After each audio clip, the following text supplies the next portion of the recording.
There's a lot of messaging for men around, being financially successful, being physically fit. And sure, those are challenges, but there are also other challenges about, how are you going to show up as a father? How are you going to show up as a partner?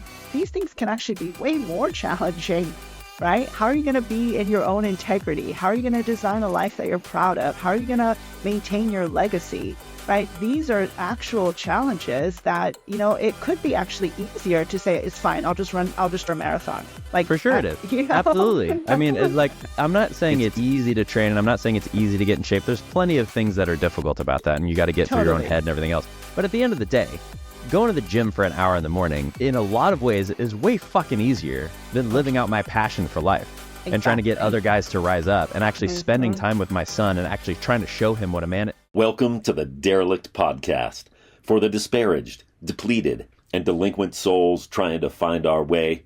We're talking about the scary part of the journey, where we don't know how it'll end.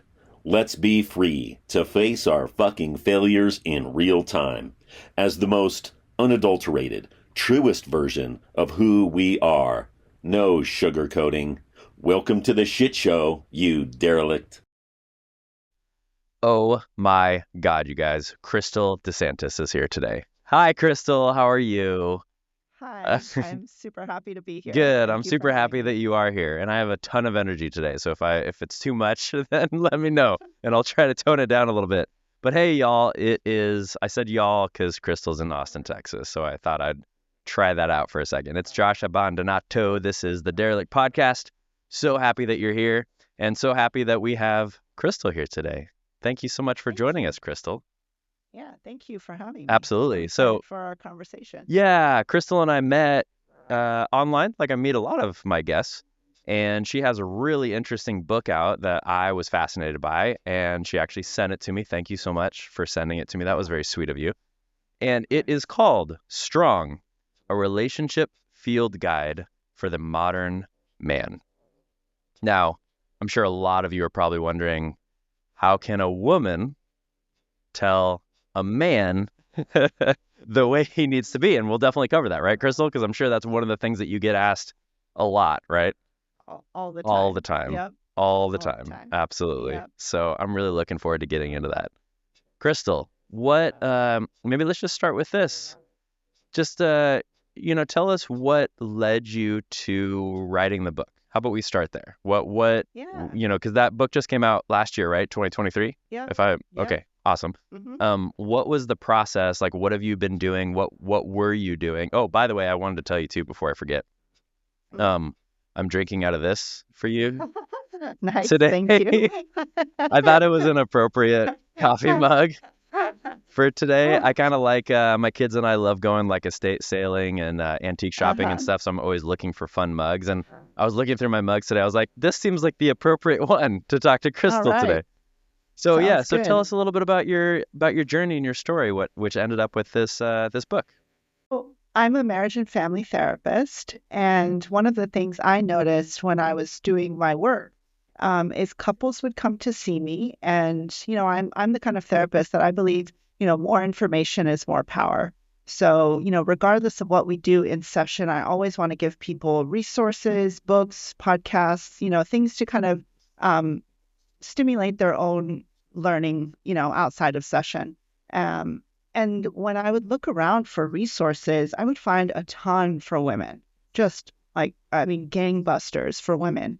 And for men, it was just like it was a wasteland, yes, there are a lot of information, resources directed towards men's self-improvement, but a lot of it kind of centered on either physical health, financial health, career, business, all of that, lots of fitness stuff, which is great. But there wasn't kind of what I was looking for, which is real support for men's issues in relationship or men's mental health issues. Yeah, and can I ask you, wouldn't you say it's the same thing with social media and everything else? Totally. And, I started being a therapist 10 years ago. So even it was before a lot of, because now actually there's a lot more, which is great.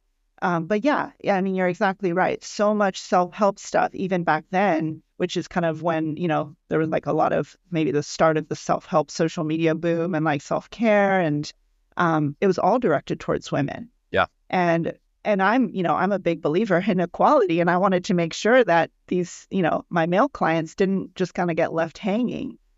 So I started kind of compiling certain things that I would just give them. I'm like, I'm giving your wife all of these resources. I don't want you to feel left out. So here are some exercises that I have, while I'm on the hunt for a good solid referral for you or good solid resources for you.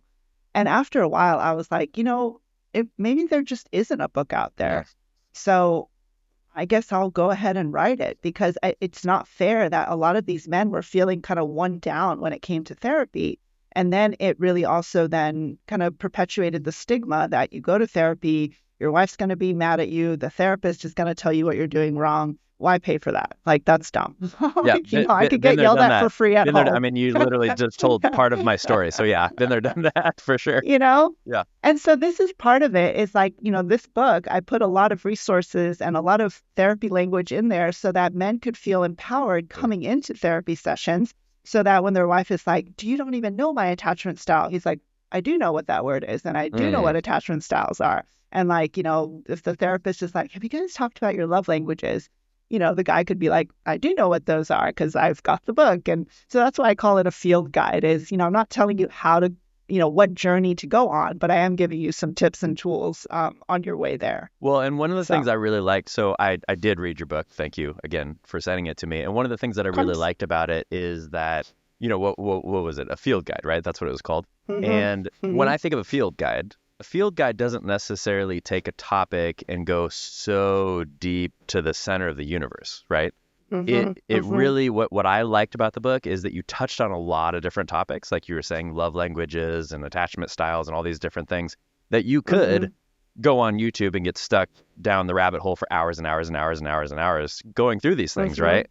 But totally. What I loved about it is that I feel like it gave me just enough to read it, realize, oh, that's really interesting. And then if I want to learn more, I can learn more.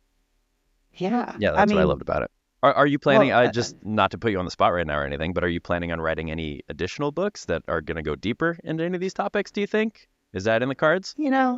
I've thought about it, but, writing a book is a lot. It takes a lot of work. For sure. It took me 3 years to write this one, again, because so much of it was research, right? I was like, if you look at the bibliography, I mean, I just ended up putting a QR code in there because I was like, there's so much, just, because I really want to empower people to do their own research. And if they're interested in any topic, they can go deeper. So yeah, maybe I love the answer that. would be maybe. So, going back to something that you said a little bit ago that I thought was interesting, and I don't remember exactly how you said it, but you essentially said that it seems like women are more empowered to go into something like therapy than men are. Maybe part of it is just not knowing the language, or because it's not conversed as much among men as it is women, etc. And I guess my question to you was why? Why do you think that is? Why do you think that it seems like, and we should be clear here. I've been talking a lot on the podcast recently just about masculinity and what a true man is and what a true woman is and everything else. And in a world with gender fluidity and everything else, it gets really confusing, right? It's a lot more confusing in our country, at least, than it was 50 years ago. Whether you agree with it or not, I'm not saying it was good 50 years ago. I'm just saying it was less confusing 50 years ago. And I would say most of the world, from my experience when I travel, is still less confusing than America. So we're just talking about America right now. And as an example, I just got back from Spain a few weeks ago, and they have much more identified male, female roles, gender, etc. So it's just, again, whether you agree with it or not, it's one thing that I think is really nice about that is at least you know where you stand. At least you have an idea of what that looks like. So that's a whole nother topic. I'm sure we could do a whole nother podcast on. But I guess it comes back to my question of why? Why do you think, from your experience, especially as a therapist, why do you think that women feel more empowered and ready and open to this journey than men do? If we maybe broaden it out to the idea of men asking for help versus women asking for help. I mean, even the amount of men that would go to a doctor or say like, hey, this is hurting, doesn't feel very good. Even just kind of accessing help or care. Women are much more likely to do that, right? It's like, I mean, it's kind of a cliche, right?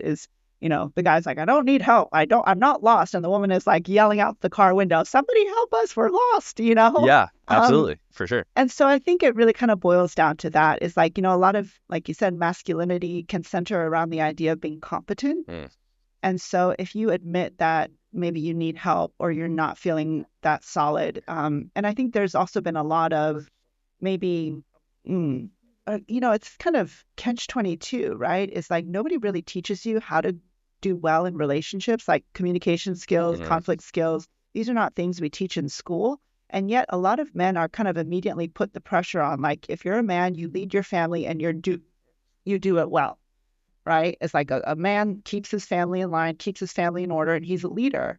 But who teaches you that, right? In a perfect world, your grandfather or your father.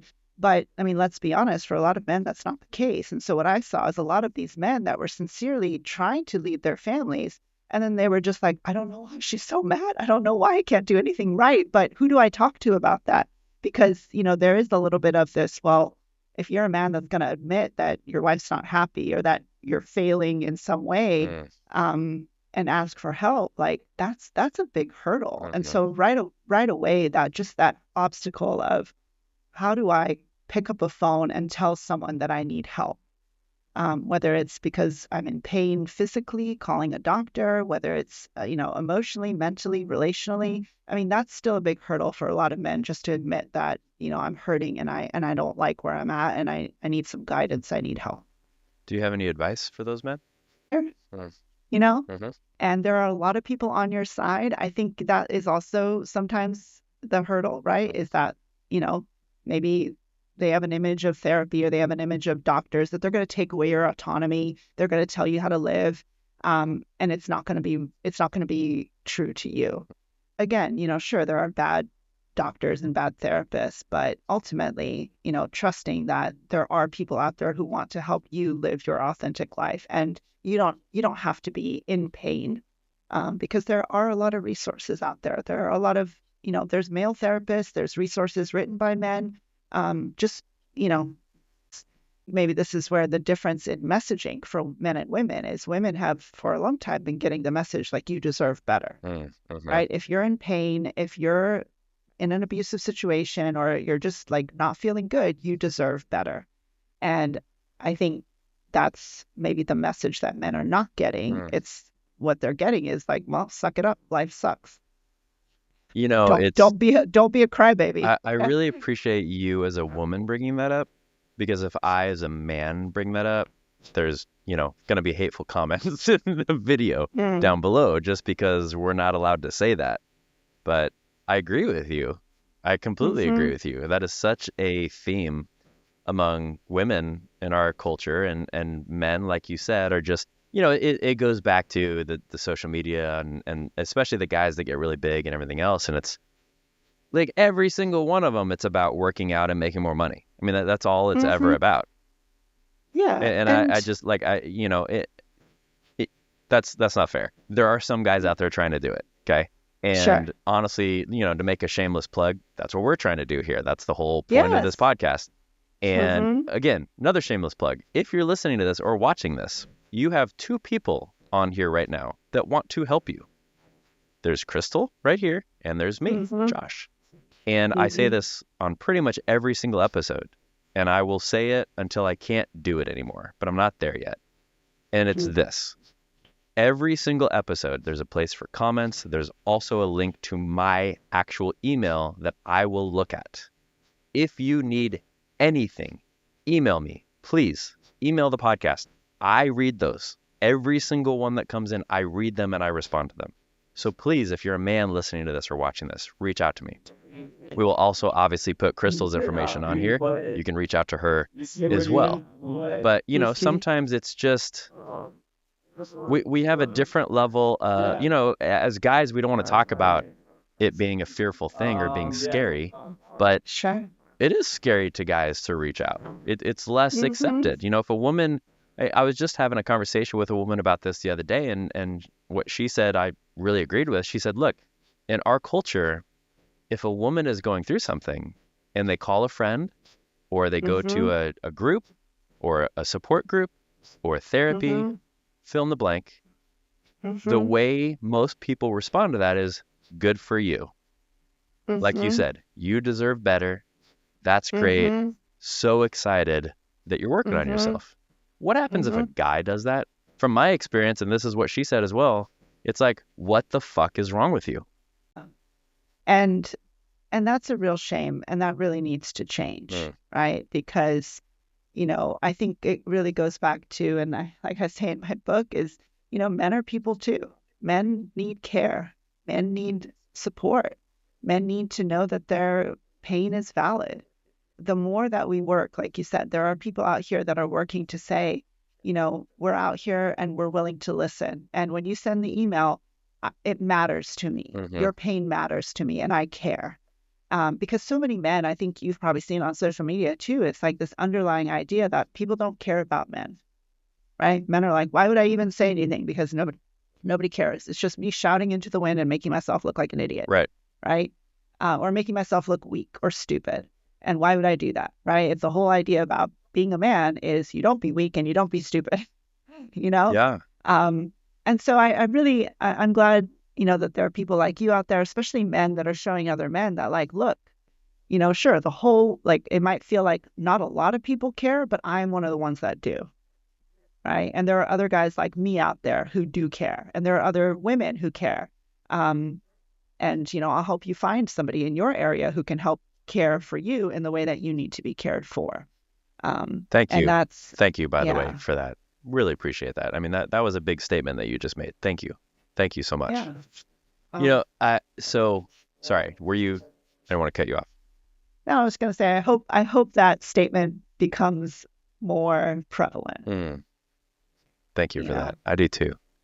So there was something that you said earlier that triggered a thought for me, and that was, you said something to the effect of like, we're supposed to learn from like our dad and our grandpa, and kind of this generational thing of just how to be a man and how to be open to these things, etc. And what that triggered thought in my mind about was a lot of cultures still have manhood rituals, for lack of a better term, where their son turns 11 or 13 or 15 or 17 or whatever age, and they take them through a ritualistic process to become a man. You think of more indigenous peoples of all countries. A lot of them still have this. A lot of cultures, from my experience, that are more maybe family oriented than maybe America is right now, seem to have this. But for whatever reason, it seems lost here. There's no, I mean, I have a son. I have two daughters as well, but I have a son. And I remember I was thinking about this a few years ago, and I just went online to look what are some good rituals, etc. He's 11 now, so he was still a little young, but I wanted to kind of get prepared, and I couldn't find anything. I'm like, no one seems to have this ritualistic, let's bring this person up as a man. I mean, do you think that that's maybe part of the reason that this is going on? Yeah. And that's where I think you bring up a really good point is, America was a melting pot of a lot of different people. Right. And a lot of it was centered around making a better life for yourself, right? A lot of people that came to this country, they didn't bring their whole families with them. Right. And so I think that's also some context in America is, it was kind of a collection of individuals, right? Whereas a lot of other cultures, because they're so much older, it was, family structures, right? It was like, what is your family lineage? Like you have a family farm and there's, religious rituals as well. Whereas America, I mean, that's kind of the foundation of it. It was a collection of individuals that decided hey, we're going to live here and we're going to start over. And freedom and individuality. And I'm not going to tell you what to do and you're not going to tell me what to do. And we're all going to try to live our best lives. Yeah. Peace. Yeah, absolutely. For sure. And it's still like that. I mean, fucking America, right? Yeah, exactly. It still exists. I mean, you're in fucking Texas, right? I get that you're in Austin, and Austin is a bit of a dot amongst a bunch of, a bubble. That's a good word for it. Yeah. Exactly. I was trying not to get political with that statement, but it's definitely a bubble amidst, a much bigger state. But yeah, absolutely. Yeah. So, it's interesting because in Texas, I would say a ritual of manhood or, that kind of transition is hunting, like your first kill, right? There's youth hunting season, hunting weekend that the youth. And so that's always a big deal, at least. So my husband is Texan and he's from here and he's, and so he remembers going out on his first hunt, his first deer. And so that was, so there are some rituals of, but like you said, there isn't one kind of comprehensive as you would find in maybe some other cultures where they're like, oh yeah, everybody that, hits this certain age, every man or every boy that hits this age has a becoming a man ritual. And so I 100% agree with you. Unfortunately, I would say in America, it might be, if we look at our past history, and I'm just totally pulling this out of my butt right now, but it's going to war. And, it could be a ritual of manhood, right? There was the draft for a while, right? It's like, hey, you're 18, congratulations, here's a gun, sending you overseas. But did that really set you up to be a man when you came back home? Or did that just kind of rip your soul out and then send you back? And, because again, part of the passion population I work with is veterans and first responders. And there's a lot of that of like, yeah, I learned how to become a man when I joined the military. And I found a lot of maybe identity and structure and brotherhood in that. It helped me leave maybe an abusive home and join the military. I found like a man that I could look up to, a man that could mentor me. But then what? I got discharged and now I'm just like aimless in my life. And I don't have that, structure of men that I can rely on. So, yeah. Yeah. And I don't remember who was saying this the other day. I was somewhere and they were talking about how men rise with challenge. Men need challenge to rise up. It's just how we work. And you're right. Something like a war is obviously a huge challenge, right? And either people go cower or they step up. And it's part of what I like about a lot of what's, there's several people now, men on social media, getting men to try to rise up.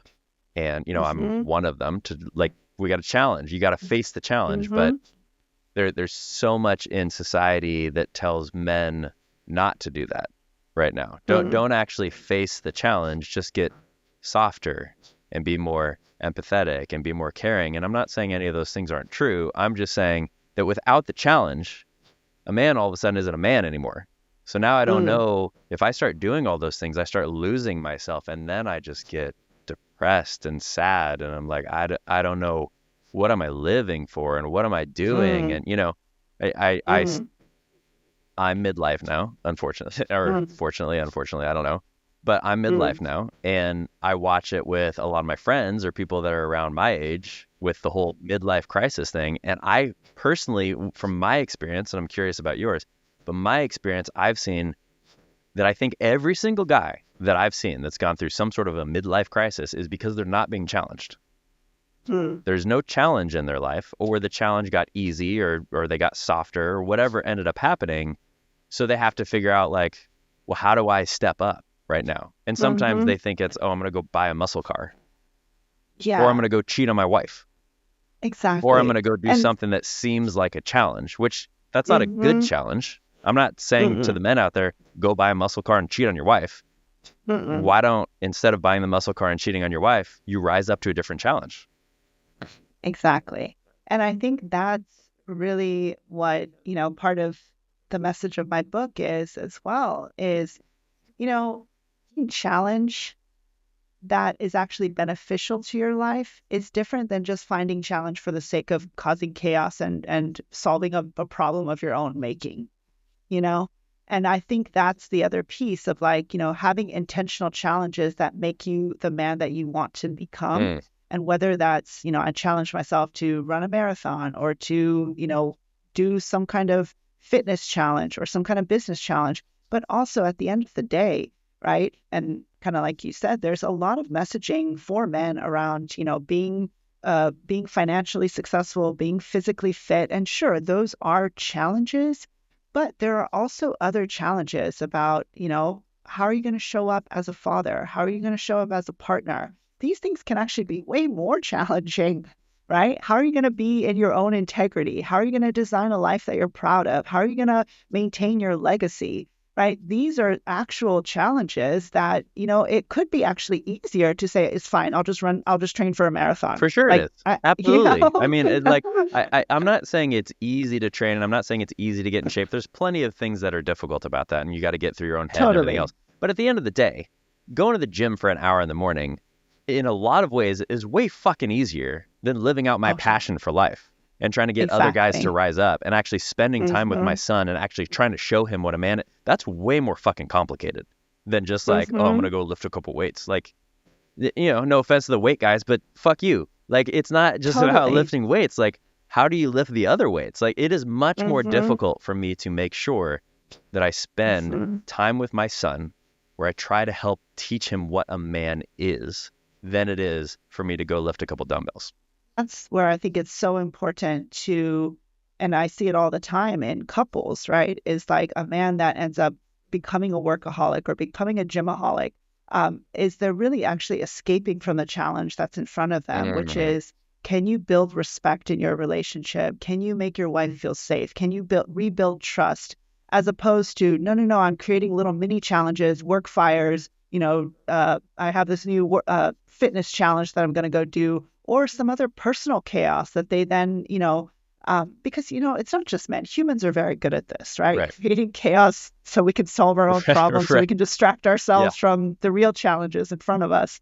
And so that's just something I agree with you that, men thriving through challenge, but also something else that is so crucial is men thrive in community. Right. And I think that's a missing piece of the conversation, is that there's always an emphasis on how much women need community, and maybe this like stereotype that, oh, men are lone wolves. Bullshit. Men thrive in community. And so cultivating that community of men that are also going to hold you accountable, that are going to challenge you to be your best self, that are going to support you when you're feeling down. Because like you said, I mean, challenge is good and it can help you grow, but not if you don't have the resources. Then it just breaks you, right? Absolutely. Yeah. And so that's the, so important. Community, and then, you know, relationship skills. Again, full circle, right? For sure. Relationship skills are going to help you in your life no matter what kind of relationships you're trying to cultivate. Yeah. So to make another completely shameless plug, is that's what we're trying to do here. We're literally, I mean, the Derelict Tribe is what I'm trying to build here, is a bunch of men that can be there for each other. We can encourage each other. We can have that courage to do those things. Because what you just said, Kristal, you've said a lot of really great things on this podcast, but this, I think, is the most profound thing to me, at least, that you said just a couple minutes ago. And that was, they could be escaping the challenge that's right in front of them. And I thought that was incredibly profound, because I know for myself, we talk a lot about failures and the way we're fucking up. I've fucked up in every area under the sun as far as this goes. There's been so many times where I know that my, I call it my gut or my God, right? Whatever people want to call that. Universe, higher power, whatever, your intuition, gut, whatever. Same difference. Your gut or your God. If you're hearing something from your gut or your God, and then you're not doing it, which I've done more times than I can count, I will find a way, often because I want to be challenged, to do another challenge, to your point, and escape the challenge that's right in front of me. My gut or my God says, do this, go lead men, go teach men how to be more masculine, etc. Okay, that seems like a great idea. I'm going to go work out. Yeah. Right? Totally. And there's nothing wrong with working Totally. out. It's just, is that the challenge you're actually called to? So listen carefully, everybody, please, right now. What is the challenge? Just think about this for a second, because we can all think about this. What is the challenge in your life right now that you're not stepping up to? And that you're using whatever excuse, we've all done it, I do it all the time, to say, well, no, that's not really my challenge. I'm going to go do this challenge. Or, to your point, Kristal, I'm going to create drama that then creates a challenge that then I can deal with, so I don't actually have to deal with the challenges in front of me. But you know what? Yeah. Every time I've done that, it's never satisfying. It never is. If I address, even if I fail, if I address the challenge that's right in front of me, oh my God, I feel so much better about myself. That was so profound. Thank you so much for saying that. I love that. Yeah, So of course. let's maybe dive into the book a little bit, because I do want to make sure that we chat about this. So, I think maybe just starting with the fact that the book outline structure is around these 6 aspects of what, I don't know, I don't want to say what manhood looks like, but what a relationship looks like with a man, right? And Totally. and it's safety, trust, respect, openness, nurturing, and generosity, right? Did I get those right? Yeah. And I've been wanting to ask you this the entire time we've been talking, so I'm going to come back to it now. We're talking a lot about challenge and stepping up to things and et cetera. And one thing that I found in my life, and I'm curious your perspective on this, because, a good portion of the book is on safety. And men need to step up to a challenge, need to take risk almost every single time they do that, which is not safe, right? I firmly believe that men have to take risk and have to take challenge in order to get wherever they're going to go. So help me understand, and help the audience understand, how does that work with safety? Like, I understand that you're saying safety among a relationship is extremely important, especially with your partner, etc. 100% agreed. But you still have to take risk in that. So I guess my question is, what is the interplay between kind of that risk and challenge and safety? Does that make sense? Totally. And I think this is part of where, coming from a woman's perspective is, safety is so fundamental to women. Right. Right. I mean, you see this play out all the time, right? Yes, men do take more risks. Men are more willing to kind of do the adventurous thing. And that's great. That's a big, huge part of, what makes men men in a lot of ways. And if you're going to be in relationship with a woman, how can you do that and still honor her needs for safety without you feeling like, oh, the old ball and chain, or, oh, I'm hemmed in, I have to, and so that's really what I wanted to kind of make sure that we honor, right? Is because there's can I a ask great you, saying. Yeah, can I just ask you a quick question on that then? Sure. So what I think I'm hearing you say, and what I think I read in the book when I was reading it, is that you're not suggesting a man needs to be safe. You're suggesting a man needs to provide safety, correct? Correct. So, and that's a big difference, right? Totally. So maybe talk about that a little bit. What's Yes. So the first thing is, when you don't know the first S of safety, right? So I break safety down into 4 S's just to make it a little bit clearer, right? Because again, a man could be like, I'm safe. Cool. Moving on. But again, from a woman's perspective, and from like, here's what women mean when they say, I need to feel safe with you. Number 1, that you know yourself. You are self-aware. Because this is also, again, in relationships where I see so much conflict play out between men and women, is where the women are then in charge of making sure the men don't hurt themselves because they don't know themselves as well as the women know them, right? And so when you can say, I know myself, I know my values, I know my limitations, I know my strength, I know my weaknesses, and kind of going back to that, a man with a plan helps a woman feel safe because he can say, I got a plan, I know my limits, I know yours, and I'm leading us in a direction, but I'm not going to push you too far. And I know myself, and I'm not going to, wander in the wilderness with, just to prove a point for the sake of my ego. Right. And so that self-awareness of knowing who you are, knowing what, you're not a Superman, you can't do everything. But what can you do? Yeah. And when I was reading your book, I was thinking that, that's a healthy self-confidence, right? It's like, totally. I know who I am. I don't need a woman or anyone else to tell me who I am. And in fact, as a person who used to be pretty codependent, if you do that and you let other people tell you who you are, that your self-awareness and your confidence just goes like this, and then all of a sudden you're not a safe person because people don't know what they're going to get. Exactly. Yeah. And so that's really, again, just that cultivating, starting with yourself, right? And so again, my book is about relationships with women. I think a lot of the pre-work is like the stuff that you do is helping men be themselves, right? So that when you're self-aware, then you can show up as a safe man in a relationship. Like, a dangerous man is an unself-aware man who who doesn't know how to harness his energy, right? And real quick, So, at least I will point this out, and maybe you agree with this, maybe you don't. I don't think that means that men shouldn't be dangerous at times. I think that there are times that men should be dangerous. And here's what I mean by that. I don't mean dangerous in a way that's putting women, in an unsafe position. That's not what I mean by that. I mean that sometimes we as men need to be called up to face danger. And without having some dangerous aspects of us, like how could we ever fight in a war? How could we ever stand up for people that are being mistreated?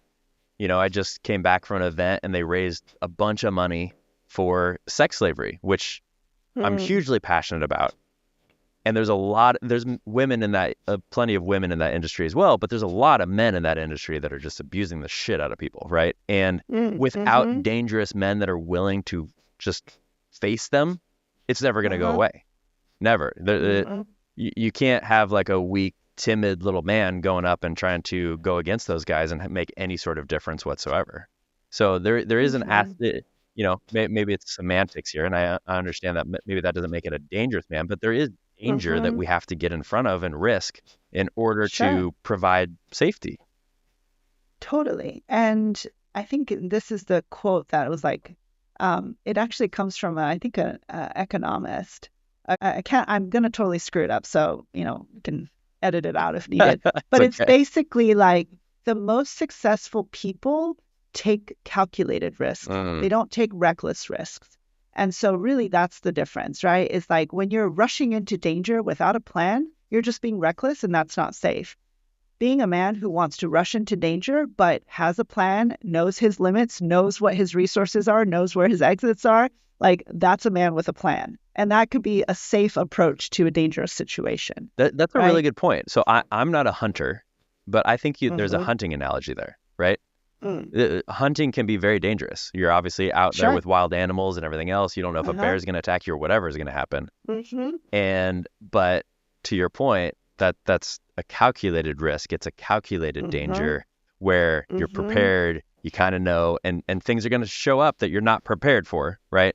But if you get in that state where you're confident, you're self-aware, you understand what's going to happen, that's completely different than me. So I'll use myself as an example, who's not a hunter, who has never hunted, just going out into the wilderness and be like, hopefully it'll work out. Like that would just be stupid, right? Exactly. And that's, those are the kind of people that you read about on the news of like, there's a 30 helicopter manhunt right now for somebody who just decided to go for a walk in the woods and hope for the best. Right. And again, you don't look at that man and be like, God, what a brave guy. You're like, that guy's an idiot.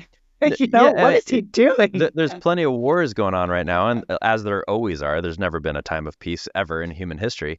And if you go out, if it would be like somebody just going out in the middle of a war with a gun and be like, I hope it'll work out. Like, no. Yeah, exactly. And so that's, again, the difference is, yes, absolutely. There's a risk and there's danger aspect to pushing yourself and, challenging yourself.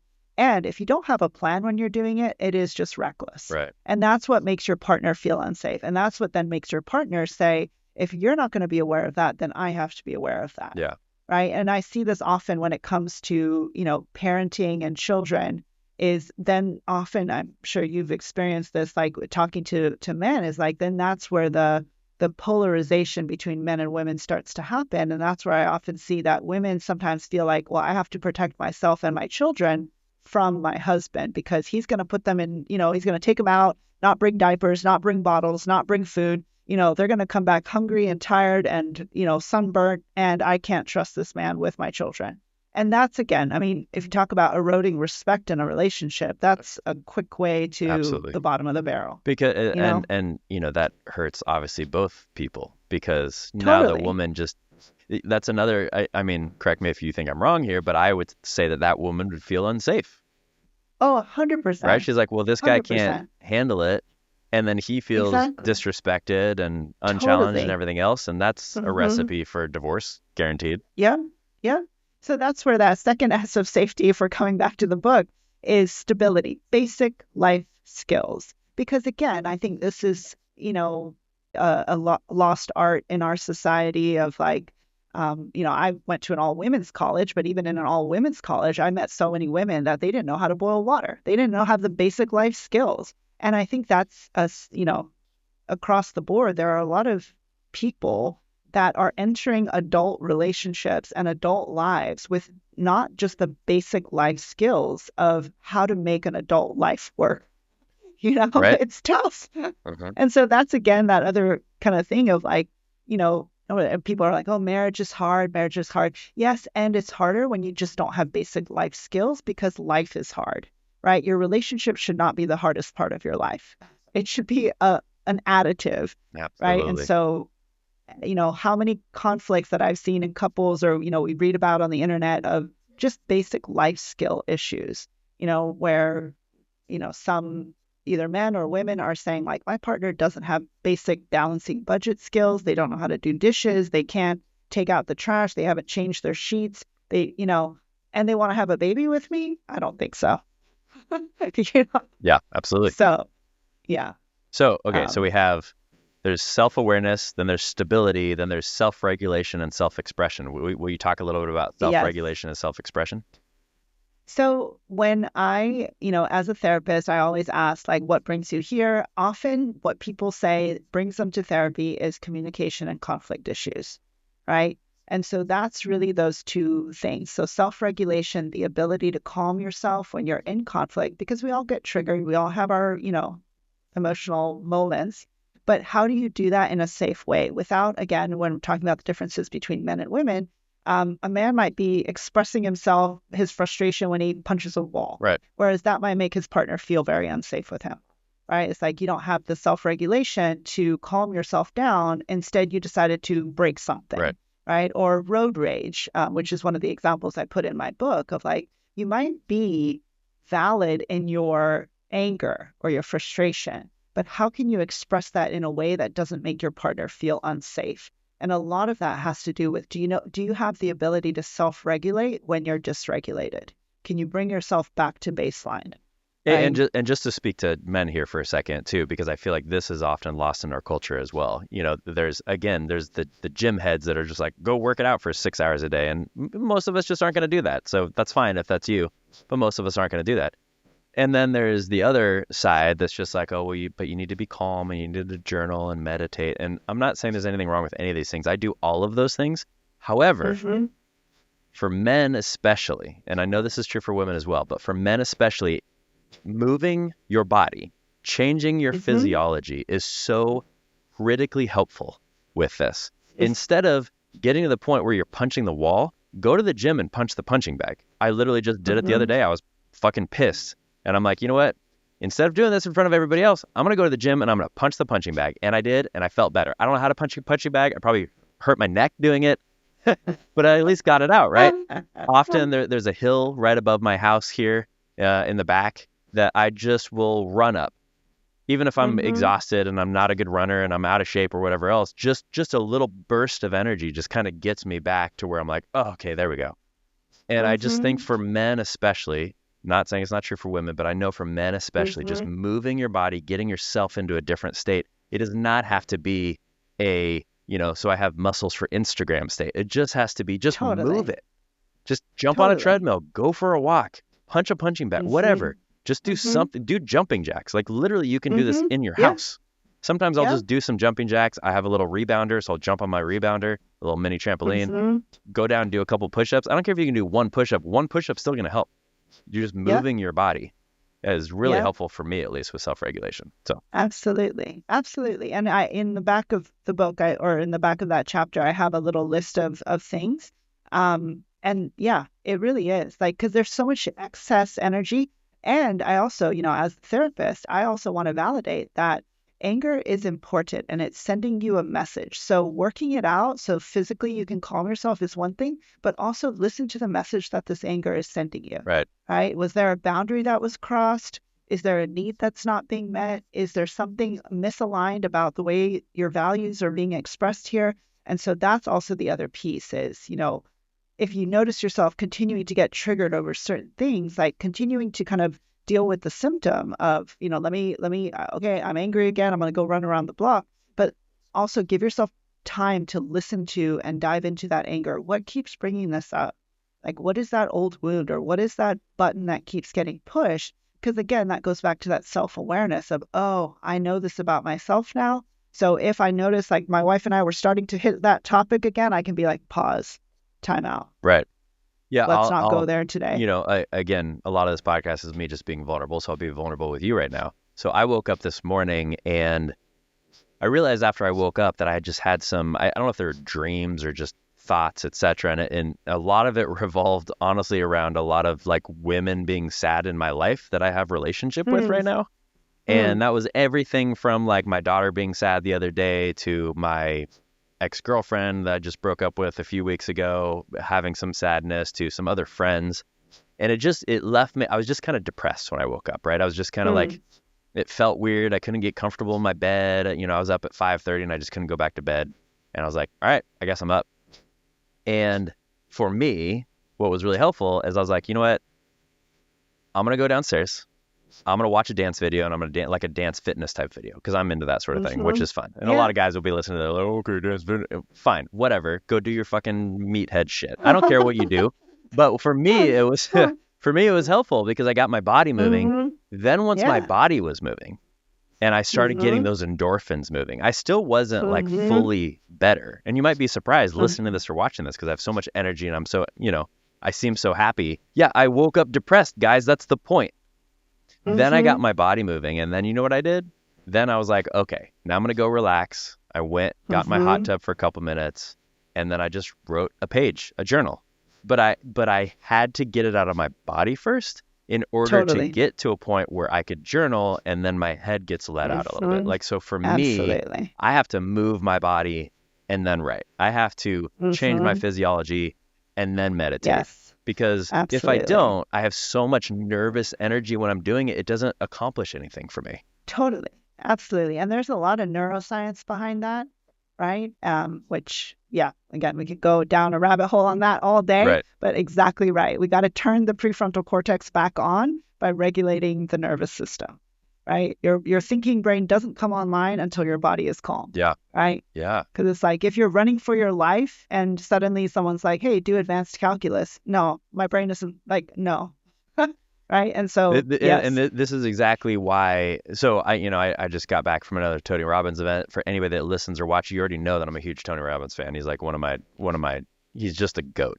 And every single conference you go to, you're jumping up, you're dancing around, you're moving your body, and then you're writing. And he has the science perfected. Go to one of his events. This is another reason why I hear this from men all the time. Try going to an all-day conference where you're sitting all day long and see how much you get out of that conference. It's going to be very little. The reason it's going to be very little is because you have so much angst in your body that your brain just won't even go there until you get that out of your body. I remember way before I even knew who Tony Robbins was or anything else, I would go to these conferences that I needed to for work, and I was in finance and everything else. I still am in finance as well. This is just like my passion project too. But I couldn't do it. I had to go stand in the back and walk around and take notes. And then if I was walking around and taking notes, I would remember better than if I was just sitting in my chair. And people were always looking back like uncomfortable, like there's 200 people in here. Why do you have to be walking around? Because I want to remember this stuff. And I can't sit here, and I see it with my son. I see it with boys in school. Our school system sucks for boys. Absolutely the worst possible thing that it could be. If I could pull my son out of school immediately, I would. It's just not up to me completely.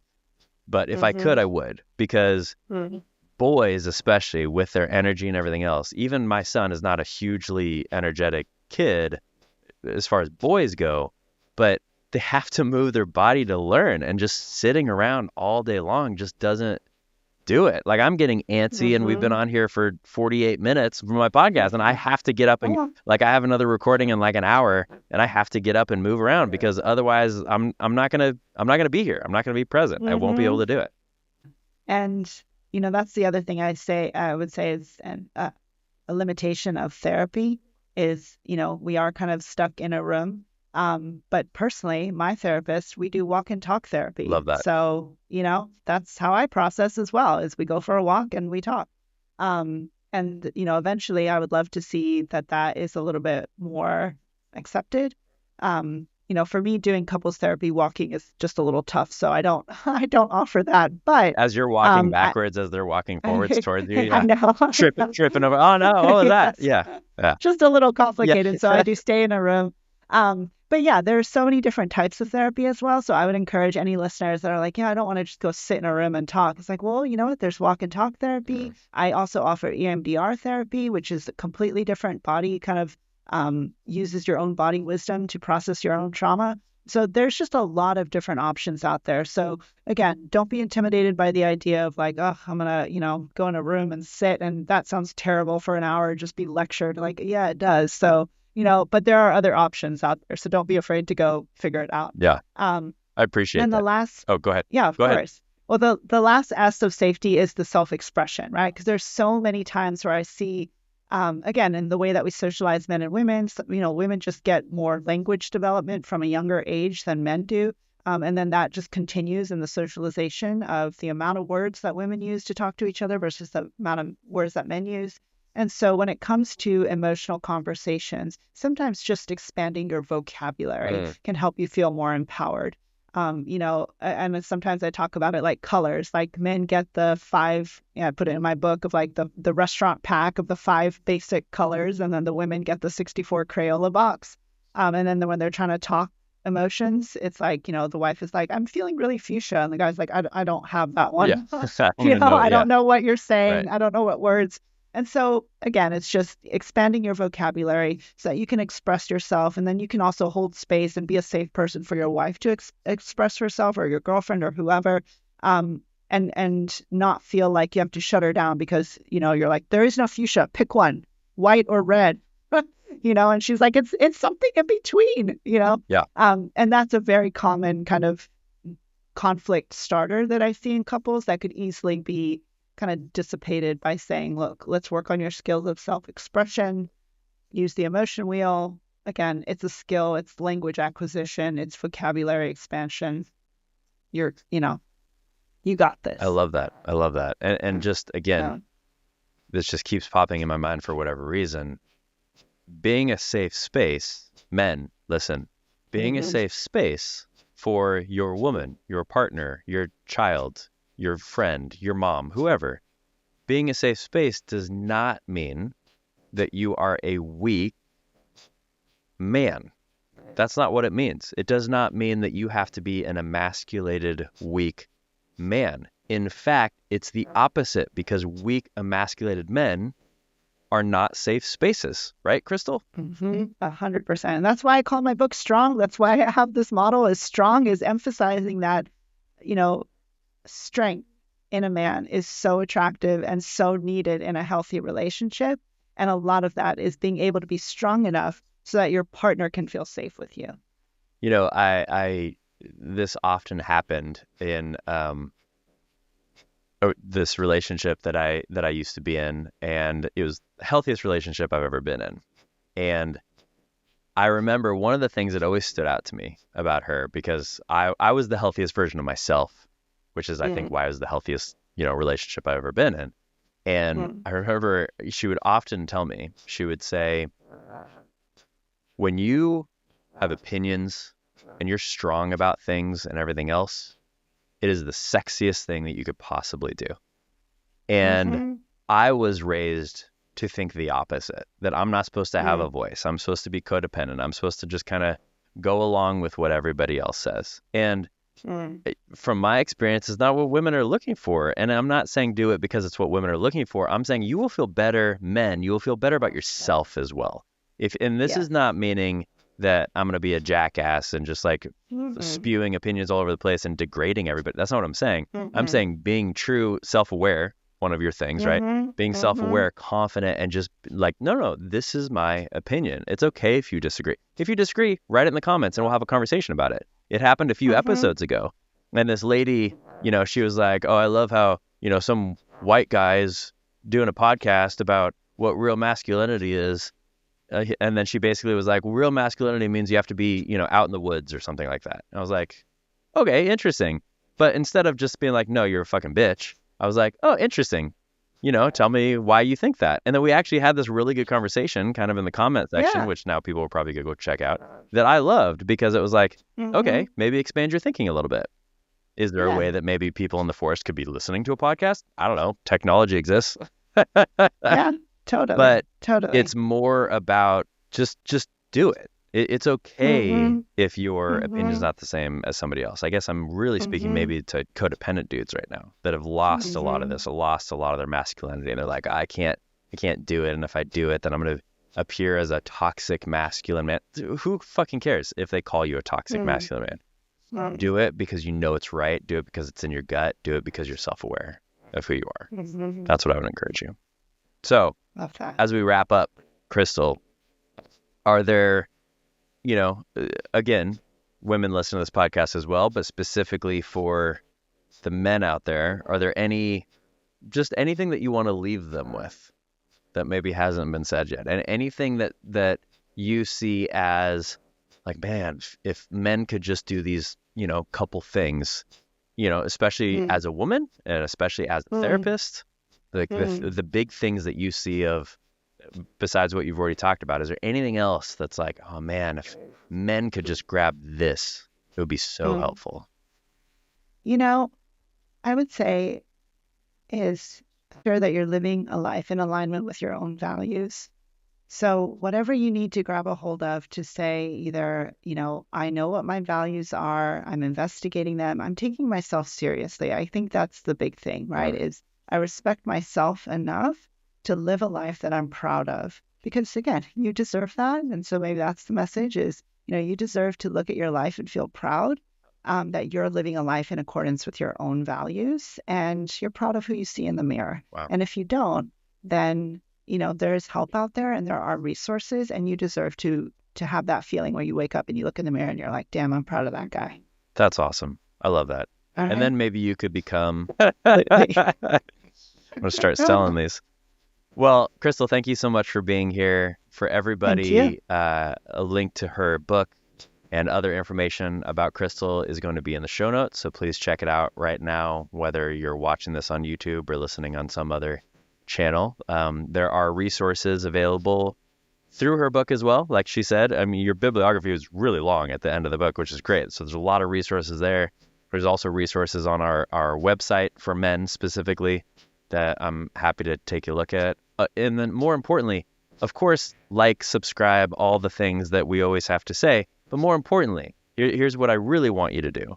If you're a man and you got something out of this and it made you want to raise up to a different level, 2 things I want you to do. Please do them right now. Number 1, think of another guy in your life that you think would really respond well to this and just send it to him and just say, hey, I listened to this. This was great. It's free, you guys. I'm not charging anything for this. Just send it to him.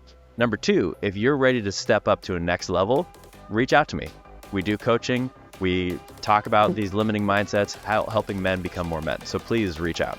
And of course, reach out to Kristal.